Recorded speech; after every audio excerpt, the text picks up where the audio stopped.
A big hello and a warm welcome to all of you amazing and beautiful people out there. Welcome back to my channel and welcome to this collective reading. In this particular session, I'm actually being shown something very positive is happening over here.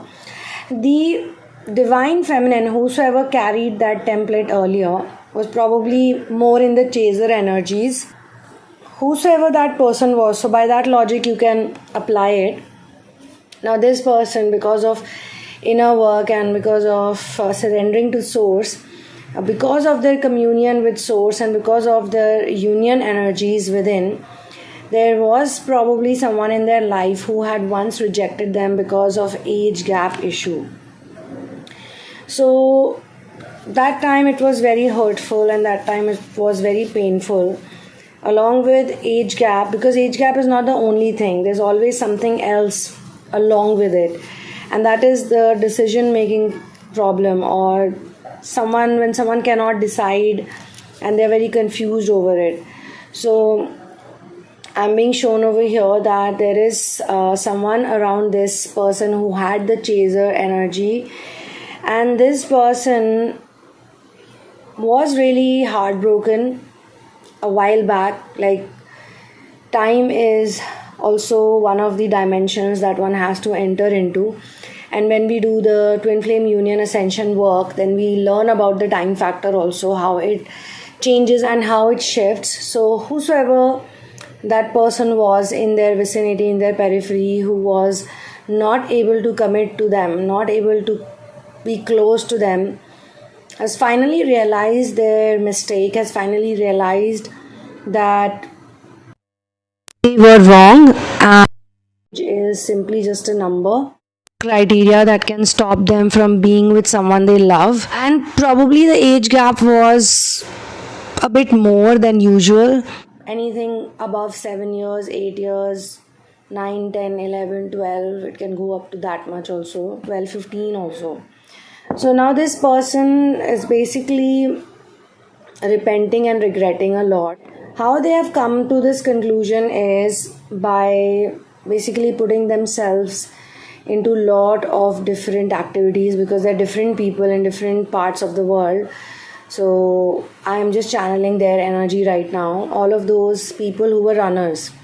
So the runners ran away because they were scared, or because they felt that it will never get the approval, or they will never be able to convince anyone, or even if they convince, the relationship will not be that nice, because the runner and the chaser themselves also had arguments and fights, and there were many wounds. One had the wound of rejection, the other probably had the wound of getting ignored. If one was an enabled narcissist, the other was probably a covert. If one was having way too much money, the other was having very less money. In the core, they had same issues, same problems, but in the outside it looked like different problems. There was a lot of attraction between them both. They were hugely attracted to each other, things that runners do usually. And then the roles got reversed. Then the chaser became the runner and the runner became a chaser. They played these games for some time and it kept going on and on and on and on. I mean, towards the end of it, once you start healing, it's very difficult to decide, even for the individual, if they were actually a runner all the time or a chaser all the time. The culmination is quite interesting that way. So both played the different roles, and when they were in separation with each other, then they also went into relationships with different karmics, different people, like both of them. Okay, it's not correct to say that the chaser, the one who with chaser energy initially, did not meet any karmic. Both of them, because they both reversed the role. So with each other they could have been runner chaser, but with others they have to play different roles. Like the same chaser would be the runner with the different scenarios they encounter in life. Like they would not be willing to commit, because once bitten, twice shy. So they were bitten so badly by this person that they were so much in love with, that now they just don't want to be with anyone. And by doing so, they were also rejecting a lot of people who were coming with different types of offers for them. and this is more clear and visible as time passes by. Okay, it could be possible that they did enter into one or two flings just to forget the runner also. It could be possible. In some cases it could be possible, in some cases it may not be that way, but the role reversal always happens. If you are a genuine twin flame, if you are an authentic starseed twin flame, then you will have to experience both dynamics. You will have to experience how it feels as a runner and as a chaser. So when the chaser feels like the runner, maybe with someone else, they realize that how frustrating it might have been, because whatever they gave to the runner, someone else is going to give it to them, and it would become very frustrating and annoying to deal with such people who are not present the way the runner wanted them to be present. So anyway, they both play this a lot with others or with themselves. So as I was saying the other day also in one of the other videos, that everyone does not have the same thing, everyone does not have the same template. That's why I share different scenarios. So in some cases it could be the same people doing the runner chaser with each other, or in some cases two people meet, they have very intense crazy connection, they are madly in love with each other, but they have way too many differences, right from physical appearance to class or caste or social status and whatnot, all sorts of differences they have. And then eventually, they decide to go away into separation, and then they learn about love, what true love is.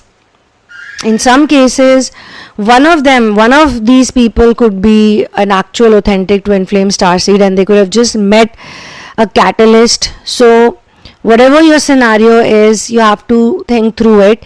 And as I always say, that collective readings are for everyone so that we can all collectively move ahead. But for personal sessions and for more detailed answers, then you have to book a session with me where we can individually take up your journey and your story. And you can check out the description box for all of those details are mentioned over there. In case you get into therapy, then details about therapies are also given over there. And you can also join the channel as a member, because for members there are some videos, some specific content which is exclusive, which is not public for everyone. So my dear friends, I would like to say over here, there is a blending of energies happening between the masculine and the feminine. The masculine feels certain qualities of them as feminine, and the feminine sees many qualities of them as masculine. This is also something that happens during the harmonization phase. Even if you're on the individual journey, you will sense that you have a lot of masculine qualities as well as feminine qualities. If you're a female, and for males also, you will feel the same way, that you have feminine as well as masculine qualities, and that is what makes you a unique twin flame, and you're having an experience on this planet Earth as a human being that makes it even more special. So all of the agitation, all of the frustration, all of the negativity has actually eased out to a great degree. Whosoever's energy I'm picking on, this person is very calm and composed. They no longer care about a lot of things. They don't react. They usually only respond. And if they are taking some bold decisions, some really strong actions in terms of some people, then it's also because their energy has shifted so much that sometimes God is only sending people to test them out. If they're still going to accept the same thing, if they're going to accept the drama, if they're going to accept the bullshit again or not. So if they're not able to accept all of these mind games, then also they could act in some strong ways. But overall, this person's energy is very calm and composed. They've healed the obsession element of them. They don't think about the same person again and again. They are not going through any kind of limerence, and they have been testing themselves out. They don't get excited. They don't get into relationships too soon. They've been by themselves for a good number of years, actually. Maybe more than 3 can be counted at least. Minimum 3 to 4 is required. Now in between, of course, you can meet people, and that is also counted as karmic connections, because many of those connections don't work out, and some do work out, some continue to work out. Nevertheless, here definitely I can sense whosoever it was, the runner who had walked away, is now kind of close and closing in, and they are realizing their mistake. They miss this person in a genuine way, not like an obsessive way, and they feel like they're going to take some important steps toward this person. And I think this is also happening because whosoever had the chaser energy back then, this person has changed immensely. This person is very independent, financially stable. Finally, they have learned a lot of lessons on finances, how to make money, how to save money, how to use money wisely, how to be generating resources in mission work, how to let go, how to surrender, how to keep their energy cleansed all the time, how to not let the worldly things come into picture, how to not allow spiritual ego to take any space in your life. So a lot of these things they have learned, because see, ego death happens in step by step way. First it is the 3D ego that dies, and then the spiritual ego also has to die, so that the doership is completely gone. Till the time there is doership of any sort, the ego will still survive. The ego will fool people in the name of spiritual task and this and that. I'm doing this, I'm doing this, I'm doing that great thing, or I'm the creator of this, that, whatever. So many things are there, so many examples can be given. So that is a spiritual ego. A lot of cult leaders have it, who get too public, because becoming too public, getting into the public eye, getting media attention, getting paying for media attention and PR and marketing, and doing too many extravagant things. It's not the work of a spiritual healer, leader, worker, whatever you want to call them. These are the things that a lot of rock stars and pop stars, they do these things because they want attention. So whosoever attracts to them vibrationally is the right person on their own. And same thing happens in love also. Unconditional love is all about getting connected with your actual natural vibration, getting attuned with it, and then people automatically get attracted to you, whosoever matches with that vibration. Now it's up to you to see how much of attachment you assert. Like if you are totally detached, then you'll not have much problems, any issues. But if still some elements of attachments are there, then it will require some amount of inner work as well. So here, of course, there is detachment, there is a lot of understanding. You are in unconditional energies and vibes, and this is what is bringing back certain people to you, because you don't have any expectations. You've healed those wounds.